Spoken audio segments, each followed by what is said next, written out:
Actually, I wrestled a little bit about doing this video. Um, a couple different things. I'm going to talk about an experience that I had with a Marine. After that, I'm going to talk about an experience that I had with my friend, my Japanese friend. Hey, what's up? I hope you're watching. And then I'm going to tell you a little bit about what I think we should be doing during Black History Month. I want to start by saying that I had to actually think a lot about doing this video because I feel like Black History Month has lost what it's supposed to be, and I think it was supposed to be a remembrance of legacy, a remembrance of certain idols, but most importantly, I think it was a chance for us to continue the work that's been done in the past. Okay, I met this Marine. His name is Henry Chapman, and he's probably one of the best martial arts artists I've ever met in my whole life. He served a couple different tours. He's much older than I am, and he's a man who's taught me a lot, like a lot.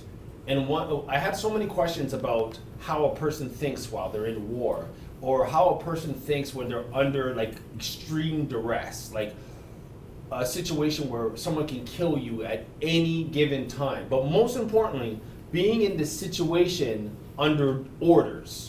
You know, so not like a jail thing or a gang thing, but being in a war that was ordered by someone else. Like, how does that feel? And he told me that every person, man, woman, or child, needs to have something that they're willing to fight for. I know many people have heard that, like if you don't stand for anything, you'll fall for nothing. But if you don't stand for something, you'll fall for anything. I know a lot of people have heard that saying before, but we very rarely do we live by that. Sometimes we have values and morals, and depending on an advertising or dependent on a commercial or a convincing argument, all of a sudden your values are out the window and you have a whole new set of values. And he stressed it to me that it's very important that you have your own values, not adopting someone else's point of view of something that they may seem, something that they may hold dearly to their heart. It's very important that you go out and you find out what means something to you, not based off of 5 or 10 minutes discussion. Another question I asked him was,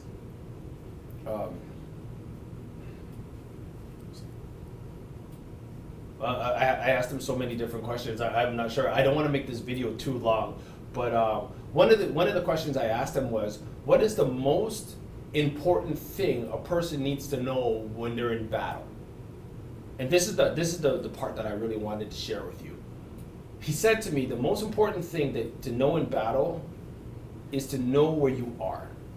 And I was like, to know where you are? Like, what about your gun? Or what about your food? Or like where your crew is? Like, where is everybody? He goes, no. The most important thing you need to know is where you are. The reason why you need to know where you are is because when you're in trouble and you call out for help, the first question someone's going to ask you is, where are you? They're not going to ask you where water is or where's your food or do you have bullets in your gun. They're going to ask you where you are. Now, all this stuff ties into Black history because I feel like we don't know where we are because we keep on trekking and backstepping while covering no ground. The second thing I wanted to share was, I have a Japanese friend, and I went over to his house. And as soon as I entered his house, he has his grandfather's really, really old. And I walk into the house, and his grandfather's just staring at me. He's just like staring at me. Like his eyes are following me like old Tyson. You remember Tyson when he used to do the face off? It's like his eyes follow exactly everywhere I go. And I was thinking to myself, does this guy think I'm gonna steal something? Like, I got money, like I don't need to steal your stuff. And those are my own insecurities. And I was just like, so I go to him, we go inside of his kitchen, and I said, yo man, your grandfather keeps staring at me, like what's his problem? So he goes, okay, let's ask him, right? Because they have that culture, like they're very direct. He's like, well, let's go ask him. And I'm like, oh my God. Like, well, I should put my shoes back on. I'm gonna be asked to leave after this one, right? He goes up to his grandfather and he says in their language, like, my friend wants to know why you keep staring at him. His grandfather answers, and the translation was, he thinks you're strong. And my friend walks away and I'm like, he thinks I'm strong. He doesn't know me from Adam. And he go, and then I said, are you sure that's what he said? He goes, yeah, he thinks you are strong, right? And then he caught on that I'm not really catching the definition of you. When his grandfather said, you are strong, it's not Kelly. He's not talking about me. He's talking about all of me, like all black people or all or males or whatever. In that situation, he was talking about black people. And this is what was a learning experience for me. His grandfather, when he saw me, he didn't see me. He saw a whole group of people. And I believe, I believe kind of like the Asian culture believe, I don't mean to offend anyone, but I think this is what they believe. One represents all, you know? So whatever one person's doing, it represents the whole community. So when he said, you are strong, he was saying that all black people are strong. And I thought this was a funny thing to be coming from a Japanese man, because I've never in my life had a black man tell me I was strong. Now I'm going to lead into what's going on now. So Donald Trump is now the United States president, and everyone seems like they're up in arms. And I rarely, if ever, watch media or news or anything like that. But during this time and in this time and time, I've watched media. I've actually followed his campaign. As soon as he announced his presidency, I wanted to see how a real estate billionaire celebrity was going to do. And you may have your good things and bad things to say about Trump, but everyone could say collectively that he worked his ass off. This guy was given 4 to 5 speeches a day in different cities doing what he's got to do. Now and that hard work paid off, right? Like it should pay off with anyone. But when he became president, he put in a couple different things in order, like the travel plan for Muslims. Now, when he put in the travel plan, the whole world erupted. I mean, there's been protests worldwide. There's protests in places what have nothing to do with the United States of America. This is how much it has shaken the globe. This one travel plan on basically, mainly the Muslim people. You can say also the wall, but the wall was, I'll get to the wall. But mainly this whole thing is about the travel ban on Muslim people. Now, just to explain how big this is, there's protests in the streets, there's protests at most governments, at embassies. People are sleeping inside the airport to make sure no one forgets that there's currently Muslims being detained and not allowed to come into the United States of America, and even people with green cards seem to have problems getting in. So I'm thinking, okay, well that's great. That's immaculate. I'm very happy that these people have something to stand for. But what about the people in Michigan, Flint, Michigan, who haven't had water, and I think it's going on about a decade. They haven't had clean water. What about, and this neighborhood is predominantly black. What about the people in New Orleans who are still suffering under Hurricane Katrina that happened in more than 10 years ago? These people are in extreme poverty like you wouldn't believe, because of the damages that was done after Hurricane Katrina. And on top of that, what about the black people who are almost, because of American circumstances, Transatlantic Slave Act and things like that, and redlining that happened, I think, between 1930 and 1960. Redlining means that black people weren't allowed to own anything from 1930 to 1960. What about all that kind of stuff? Where's the protest about that? Where's the strikes? Where's the uproar? My point is that black people don't really realize that we're on our own. We are really on our own. We may be walking around society, and sure, you can get a job in different places and you can attend universities and college, but yet we don't understand that we are alone. But we're not the only ones alone. Almost every other community have realized that they're on their own and they need to protect each other.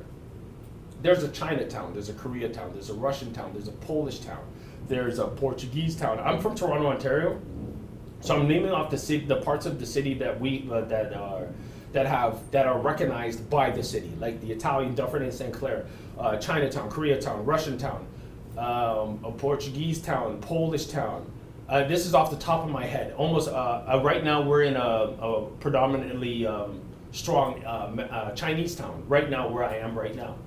Now, now think to yourself, if you're in North America, where is the black town? Where's the Trinidadian town, Jamaican town, like anything?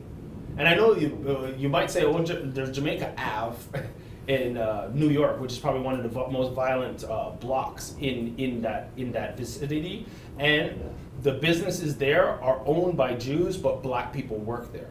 We do not have our own community. This is what we should be striking about. This is what we should be protesting in the streets about. This is what we should be sitting on government steps and saying, where is our community? What's going on with that? Now, I'm going to tell you what you should be doing. If you are a black man or woman, what you should be doing for Black history.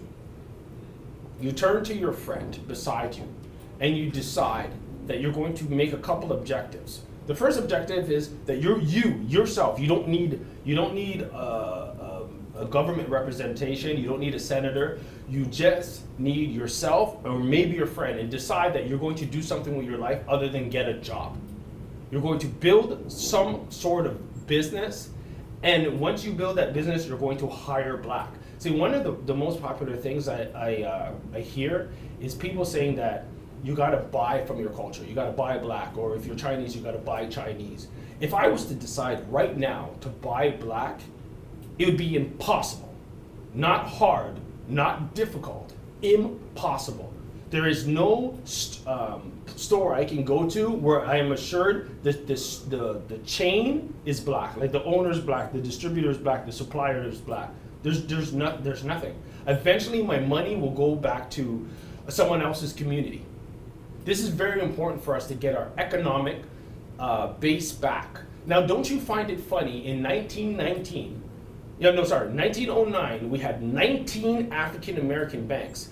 1865 is when slavery was abolished, right? In 1865, slavery was abolished. 1966, the American government put together this strategy that they're either going to annihilate all Africans or offer us U.S. citizenship in order to pacify us. We took the U.S. citizenship because we didn't have guns to fight, so we had to take that, right? So what we wanted, after taking United citizenship, we decided that we were American, and we forgot. We decided that we were American and started building up our own base with the banks, the neighborhoods. I'm sure you heard about Tulsa, Oklahoma, and the Black Wall Street. Where is that right now? There is none. There is no Black Wall Street. There's no black banks. There's one black bank, and I can't remember what their name. I think it's One United, and they're in Louisiana or Mississippi. But I believe the name is One United. That's the only black bank that I know of. And I'm in Toronto, Ontario. I can't put my money all the way down there. Like it's not operational for me, right? But it shouldn't be only one bank. We should have a whole map. We should have built from the 19 banks in 1909, from Black Wall Street and everything else. We should have built something. But who cares about what happens in the past? Now is our chance. This is the best chance in the history of time where anybody, any person, from a fucking scholar to a stupid ass, can make their own business as long as they know how to type and turn on a computer. So what we need to do is start using our entrepreneur skills, put that together, and start building things. And remember that each one of us represents a whole group, and start living in this fairy tale land that we're all individuals, because we're not all individuals. When they see me, they don't see Kelly, they see a nigger, or they see a black man, they see a threat, they see a domestic terrorist. I guarantee you, they don't say, oh, Kelly, he's different. They don't think that. We are all in this together. So if you want to do something for Black History Month, and for the rest of your life, not when February finishes, you're just like, well, that was fine, Martin Luther King, and then you just keep walking. Like, what you want to do is start building a business for yourself. Pull a friend aside and tell them how you feel. I think we should start a business doing whatever you think that is. Stop thinking that you're going to get a job from someone else, because I think it's pretty safe to say that that era is really close to finishing. There's a book called End of Work by, I think his name is Jeffrey Rifkin. He talks about how our society is eliminating jobs and moving on to a different era, and we need to jump ahead. We need to get on that bandwagon. Another thing I wanted to say was we don't really respect the people in the past unless the news or somebody tells us about it. So Martin Luther King, will hear a lot about that because he's flashed all over the place, and he's not only a black representative, he represents everyone because everyone loves peace. Everyone loves nonviolent peace marches. But what about people like Kathleen Turner or Alton Maddox or Elaine Brown? Elaine Brown and Kathleen Cleaver are currently do lectures all over the place, but yet I don't see people rallying and getting their money together and getting them to represent feminism or getting them to or going up to them and talking to them about what is the next step, what should we be doing, because these women are has to be in their 70s now. They're coming with an abundance of knowledge. Instead of sitting there and trying to start again, why don't we continue from the work that has been done before? That is one. It goes back to my friend and his grandfather. When in their household, when they're have a problem, they all go into the family room, because I've been there, I've witnessed it. They go into the family room, they state the problem, and the grandfather starts putting in his input of things that he's seen in the past and solutions that they may use, or solutions that he saw that were no good. So hopefully this video will point you in the right direction. Maybe you could share it if you found it helpful, or if you thought it could help someone else. And I'll close off on that. I actually had some books beside me I wanted to share, but I think I gave enough information there. Just start a business, get a friend, tell them that we're in trouble. That's it. Like there's no effing around about it. We are in serious trouble. We're walking around rallying for somebody else when nobody rallies for us. Like think to yourself. Let's be really serious. If they were building a boat and the idea was to gather all black people and send them back to Africa, how much protest do you think there would be? There would be people volunteering to build that boat. They'd probably get prisoners in prison to help build the boat faster. We are on our own.